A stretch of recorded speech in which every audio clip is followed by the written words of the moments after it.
Model Tenere je známy svojou offroadovou ambíciou a práve dnes tu máme na test verziu Extreme, čo je tá najviac offroadová Tenerka.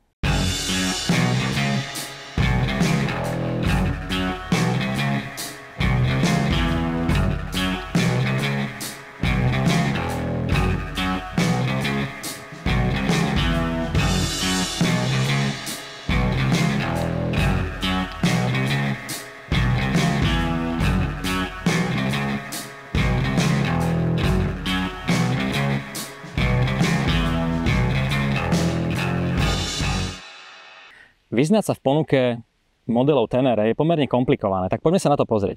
Máme tu ten základný model Tenere 700, potom máme cestnejšiu verziu model Explore, ktorá má nižšie zdvihy a je viac určená na tú cestu, a potom máme tú offroadovú verziu, čo je Extreme. No a toto máme takú trojicu tých základných modelov, no a potom trošku taký ten vyšší model je World Rally a World Raid, ktorí už majú väčšiu palivovú nádrž, rovnako tak aj tlmič riadenia a rôzne doplnky ako napríklad Akrapovič. Keď som pozeral, ktorý model budeme mať na test, tak tiež mi nebolo úplne jasné vlastne tie zásadné rozdiely. A dá sa povedať, že tieto prvé tri základné modely sa rozlišujú hlavne tlmičmi. Klasická Tenera má vpredu 210 mm zdvih, tak model Extreme, ktorý máme dneska na test, už má o 2 cm viacej, je to 230. Rovnako tak aj vzadu má o 2 cm väčší zdvih. A toto celé spolu samozrejme robí to, že celá svetlá výška je o 2 cm vyššia. Yamaha tu sadila na istotu. Použila kýb, alebo teda po starom Kayaba, tlmiče 230 mm vpredu, 210 vzadu. No a samozrejme vzadu je to doplnené ešte aj expanznou nádobkou. Tie tlmiče na ceste sú trošku tvrdšie a v teréne sú naozaj výborné. Nie sú úplne také uskákané. Človek, keď ide po tej, aj mali sme možnosť vyskúšať si po takej malinkej motokrosovej trati, tak veľmi pekne sa chová. To koleso jednoducho neuskakuje nejako. Je trošku tvrdšie nastavené, čo je možno aj dobre do toho piesku napríklad. Čo sa týka napríklad skokov, tak veľmi pekne je ten doraz alebo ten doskok je veľmi pekný. Inak sú plne nastaviteľné, vpredné, rovnako tak aj zadný tlmič si môžete nastavovať. Tým hlavným rozdielom práve pri modeli Extreme je tento predný zobák, ktorý je naozaj vzbudzuje ten offroadový celý dojem. Je to veľmi dobre práve v tom teréne, aj keď jednoducho vám odletuje to bláto, tak to celkom dobre pochytáva. No a samozrejme, aby sa nedostával všetok ten side-ride na práve motor, tak máme tu vzadu ešte stále tento taký poloblatník. Okrem kvalitných tlmičov samozrejme Yamaha sadila aj na dobré brzdy. Je tu použité Brembo, je tu dvojica kotúčov, tie brzdy sú veľmi pekne dávkovateľné. Je tam pomerne dlhá dráha na tej brzdovej páčke, samozrejme to si viete aj nastavovať, upravovať. No a aj na tej ceste sú naozaj veľmi dobré. Motor je tu použitý tak ako na všetkých Tenerkách. CP2 je to radový dvojválec, kľukových riadiel posunutý o 270 stupňov, to znamená, že má to taký ten efekt toho Včka. V nízkych otáčkach má pomerne celkom dobrý nárast toho krútiaceho momentu. Myslím, že už celkom od spodu to ide. To znamená, že aj nielen na tej ceste, ale tuto sme samozrejme pri offroadovej verzii, to znamená, že aj keď ste v tom teréne a rýchlo potrebujete jednoducho tomu pridať, či už v nejakom výjazde, alebo jednoducho, aby vám to neskapalo, alebo prechádzate cez nejakú prekažku, tak veľmi krásne reaguje na ten plyn a hneď od toho spodu, od tých, dá sa povedať, voľnobežných otáčok to celkom fajn ťahá. Motor má 73 koní a 68 Nm. Myslím si, že je to veľmi dobrý parameter práve na takúto motorku, ak s tým máte terénne ambície. Inak váha je tu 205 kg a nie je to ťažká motorka, ona je pomerne ľahká. No a keď si to porovnáme s tou klasickou Tenerkou 700, táto verzia, ako som spomínal, je o 2 cm vyššia, tak naozaj je to trošku cítiť, že je to síce iba 2 cm, ale to ťažisko, ako sa trošku jemne zdvihlo, tak ak ste možno zvyknutí na tú klasickú Tenerku 700, tak tuto trošku jemne pocítite tú váhu, ale nie je to váhou, ale je to skôr tým ťažiskom. Pomerne užitočná je práve táto predná hrazda, kde si môžete dať nejakú navigáciu alebo nejaké ďalšie príslušenstvo. Ten štít je samozrejme trošku menší, lebo je to offroadová motorka, tak samozrejme, aby vám to nezavádzalo, aj keď napríklad by ste robili s tým nejaké skoky alebo niečo podobné. Ochrana rúk. Je tu takýto blaster plastový, osobne by som prijal možno niečo mohutnejšie, je to veľmi dobrá ochrana pred vetrom a dažďom. Samozrejme, ak by ste možno s tým spadli trošku do nejakých kameňov, tak by som prijal niečo také aspoň s výstuhou hliníkovou. To sedlo, veľmi dobre sa na ňom hýbe, je to rovná taká lavica, aby ste mohli naozaj sa pohybovať dopredu, dozadu na tej motorke v tom teréne. Je tu taká povrchová úprava protišmiková, by som to nazval. Veľmi dobre sa na tom sedí, nešmíka sa na tom. No a možno trošku taká nevýhoda je práve to, že ak by vám motorka spadla, tak máte trošku problém, ako ju za niečo chytiť. Samozrejme, môžete ju zdvihnúť za tie rajdy, ale ak by ste chceli túto vzadu, tak vlastne toto máte iba tento plast a mohli sem dať možno nejakú takú rukoveď na to zdvíhanie, čo pri tých offroadových motorkách samozrejme sa aj vyžaduje. To, že na tejto motorke sú offroadové ambície, zistíte hneď aj po nasadnutí, pretože sedlo je vysoké 910 mm nad zemou a jednoducho naozaj ja meriam 186 cm a nedošlápnem celou nohou na zem, musím byť trošku na špičkách, to znamená, že aj tuto je vidieť, že tá motorka celá je oveľa vyššie, aj keď sú to iba obyčajné 2 cm proti tej pôvodnej verzii, ale jednoducho je to naozaj citeľné. No a toto je samozrejme výhoda v teréne, keď ste trošku celý vyššie svetlá výška je tu 240 mm. No ale možno, ak by ste išli cez nejakú prekážku alebo náhodou potrebujete rýchlo dole nohu a odraziť sa napríklad v tom teréne, tak dajte si na to pozor, lebo nie vždy môžete sa dotknúť zeme alebo dočiahnuť na tú zem. Čo sa týka tých nejakého posedu, je pomerne príjemný, tie rajdy sú vyššie, alebo sú pomerne vysoko, toto mám ja osobne veľmi rád. Jazdná pozícia v stoji je veľmi dobrá, pretože veľmi pekne si viete nohami chytiť práve túto bočnú stranu nádrže a viete to pekne ovládať práve cez túto nádrž. Aby sa vám nešmykla tá noha z tej stupačky, tak práve verzia Extreme má takéto krásne zubaté titanové stupačky. Tá pozícia v stoji jednoducho tým, že sú aj vyššie tie rajdy, sú aj celkom široké, tak je tu naozaj veľmi príjemná, aj ten výhľad z tej motorky je naozaj veľmi pekný, pretože celá tá motorka je pomerne vysoká. Na tej ceste, samozrejme, treba to robiť trošku tak s takou rezervou, tá motorka je primárne určená do toho terénu.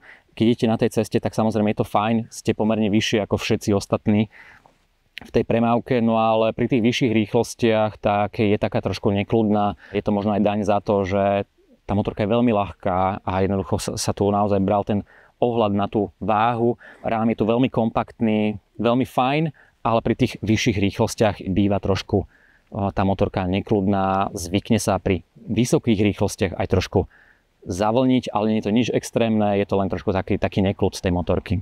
Čo sa týka toho kokpitu, tak samozrejme spomínal som už túto hrázdu, veľmi užitočná vec. Máte tu aj USB zásuvku, je iba jedna a rovnako tak možnosť aj zapínania ABS. Pozor, nie vypínania, ale zapínania. A už keď sme pri tom ABS, tak práve je možné si tu zvoliť, či budete mať ABS na oboch kolesách, iba prednom alebo kompletne vypnuté. Keď vypnete kľúč a znova ho zapnete, tak znova si musíte potom samozrejme vypínať to ABS-ko. Keď napríklad z toho terénu už vidíte na tú cestu, tak práve tým tlačidlom si ho viete zapnúť. Bohužiaľ, nedá sa vypnúť.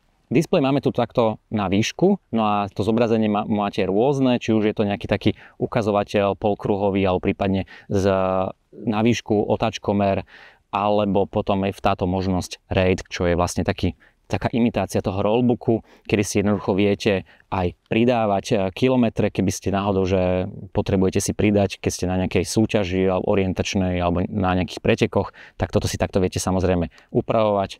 Je to celkom užitočná vec a samozrejme aj túto Yamaha Tenere Extreme ukazuje, že kde je určená práve táto motorka, do akého terénu. No a okrem toho samozrejme je to aj Bluetooth pripojiteľné s telefónom, potom samozrejme na tomto displeji sa vám zobrazujú aj notifikácie z toho telefónu.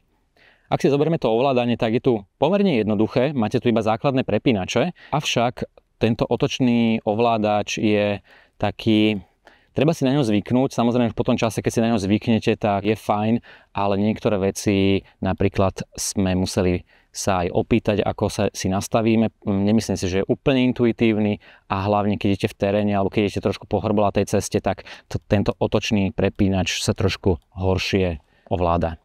Určite sa zvedaví samozrejme na tie jazdné vlastnosti, takže idem sa obliecť, no a poďme sa pozrieť, ako to zvláda práve ten terén alebo celkovo cestu. No ja už som v sedle, no a samozrejme ako prvú vec, keďže som na takejto šotolinovej trase, tak si dám ABS-ko úplne vypneme, máme úplne vypnuté ABS-ko, no a toto tlačidlo vlastne robí to, že zapína ABS-ko potom, keby ste boli na ceste, rovnako tak, aj keď vypnem kľúč, chvíľku počkám, potom ho zapnem, opäť ABS-ko je zapnuté, takže treba si ho znova manuálne nastavovať alebo vypínať teda. Poďme sa na to pozrieť trochu si tu zajazdiť. Samozrejme na to najlepšie vyskúšanie tenerky by bolo lepšie nejaká offroadová trať. Tu momentálne nemáme k dispozícii, tak aspoň takúto krásnu šotolinkovú. Tu sa dá tiež trošku vyblbnúť. No aj tuto sa dajú pekne vyskúšať tie tlmiče. Tie Kajaby tu sú naozaj veľmi dobré. Nejako neoskakuje tá motorka, pekne si drží, keď dopadne, ostane na tej ceste. Tá ovládateľnosť takto stojí, tak je výborná. Veľmi pekne si viete fixovať kolenami o nádrž tú motorku. Samozrejme, ten krúťací moment je tu celkom fajn. To znamená, že ak kedykoľvek chcete, tak viete dať do šmiku zadné koleso. No a aj na takéto cesty je práve stvorená Yamaha Tenere vo verzii Extreme. Teraz tu máme takúto trošku rozbitú. Ja budem sedieť, nech vidíte lepšie. A aj po tých jamách pomerne veľkých, tak veľmi krásne to zvláda. Samozrejme, berme to tak, že táto motorka primárne nie je na cestu, ale samozrejme je úplne jasné, že aj po cestách s ňou budete jazdiť. Napríklad kým pôjdete na nejakú takú šotolinkovú trať, alebo na nejaké preteky, na offroadovú trať, alebo hocikam. Takže je dôležité, aby sa aj na tej ceste dobre správala. Hop. A poďme na to. Brzdy, veľmi krásne to brzdí tie Bremba. Samozrejme tým, že máme tu dlhé zdvihy, tak to potápanie tej prednej vidlice je citeľné, čo je ale normálna vec pri takýchto veľkých zdvihoch. Takže len treba s tým samozrejme rátať, ale pri tom brzdení vôbec nie je motorka nejaká, že by sa chvela alebo vlnila aj pri extrémnych brzdeniach. Inak ten jazdný posed je tu taký celkom príjemný. Samozrejme nečakajme od tohto nejaké komfortné sedlo, to je jednoducho naozaj, to sedlo je tvrdé a prispôsobené možno aj na tú jazdu v tom teréne, čo je fajn, ale možno na dlhších trasách, ak ste citliví trošku na mäkšie sedadlo, alebo že máte radi mäkšie sedadlo, tak vám tu bude tvrdé toto sedlo. Rovnako tak aj pre spolujazca. Inak ako nesedí sa tu zle. Celý ten postoj, ruky, nohy, sedlo, veľmi pekne, príjemne sedíte. Samozrejme nápor vetra tu je, ale uvedomme si, že toto nie je teda cestná motorka úplne, ale by som skôr povedal, že ani nie tak cestné enduro ako viac enduro. Ukážem vám teraz aj, ako sa to správa pri tých vyšších rýchlostiach. Tak idem klasicky 90, ja si to trošku pridám na takých aspoň 100. No a jednoducho držím si 100, rovná cesta a mi stačí iba jemne posunúť do tých rajdov. A neviem, či to vidíte, ale jak sa celá motorka sa zachveje. Keby som išiel 130, tak naozaj stačí veľmi málo a potom dokážete takto jazdiť, takto jednoducho sa vlniť. Momentálne tá motorka je na vyšších zdvihoch, má to aj také pološtuplové pneumatiky, to znamená, že je to trošku aj pochopiteľnejšie, ale dá sa s tým cestovať. Mimochodom, ako náhle to trošku zaťažíte, že by ste dali kufor alebo spolujazca, tak samozrejme sa toto celkom stráca. Toto je možno iba taká jediná nevýhoda, ktorú možno by som z tých jazdných vlastností vytkol Tenerke. Ona je veľmi ľahká, kompaktná, aj ten rám je vidno, že je veľmi ľahký. To nechcem povedať, že by to bolo nebezpečné alebo niečo podobné. Jednoducho nie, na tú motorku sa môžete spoľahnúť, len samozrejme nemá rada tie vysoké rýchlosti. A to je pochopiteľné a to je fajn, to je OK. Inak máme tu 16 litrovú nádrž, tá sľubuje dojazd okolo 350 km, čo je myslím, že celkom fajn. Vpredu máme 21 palcové koleso, vzadu 18 na dušiach. No a tie kolesa veľmi pekne sa si poradia s tým terénom. Je to tu naozaj veľmi, veľmi vhodné, práve tieto rozmery. Jedna vec, čo sa mi tu ešte veľmi páči, to je ovládanie spojky. Tá spojka ide pomerne ľahko, alebo na kategóriu týchto motoriek ide veľmi ľahko. No a naozaj dokážete jedným prstom ovládať, prípadne dvoma prstami úplne ľahúčko. Takže dá sa aj pekne dávkovať, keď napríklad potrebujete prespojkovať niektoré pasáže. No a za mňa aj tá manevrovateľnosť jednoducho veľmi krásne sa dá a veľmi rýchlo meniť ten smer, dá sa jednoducho s ňou manévrovať na mieste, v jazde krásne. Dokonca pomáha aj to, že máte pomerne vysoko rajdy, to znamená, že keď ste aj v stúpačkách, tak si viete pomôcť trošku iba jednoducho korigovaním rúk a rajdov a veľmi pekne ju viete nakláňať. No za mňa na tej ceste je celkom fajn, v teréne je super, poviem pravdu, ak by som mal naozaj terénne ambície v teréne, tak a chcem ľahkú motorku, s ktorou sa môžem presúvať aj medzi mesto a jazdiť s ňou, tak práve Yamaha Tenere 700 je ideálna voľba a konkrétne teraz ešte dokonca aj v tejto verzii Extreme je do terénu, myslím si, že veľmi dobre pripravená, veľmi dobre namiešané, to tu Yamaha namiešala, za mňa palec hore. Yamaha Tenere Extreme je samozrejme určená pre tých ľudí alebo jazdcov, ktorí to myslia v tom teréne naozaj vážne. No a samozrejme stále sú populárne nejaké či už amatérske alebo také viac profi preteky na cestných endurách, tak myslím si, že práve pre takýchto ľudí je verzia Extreme vhodná. Tí si to samozrejme ešte trošku nejako customizujú alebo upravia, ale ak sa nebojíte terénu, chcete ísť do toho terénu na motorke, tak práve tento model je pre vás vhodný. Takže vidíme sa pri ďalšom teste. Moje meno je Škorpo, jazdite bezpečne.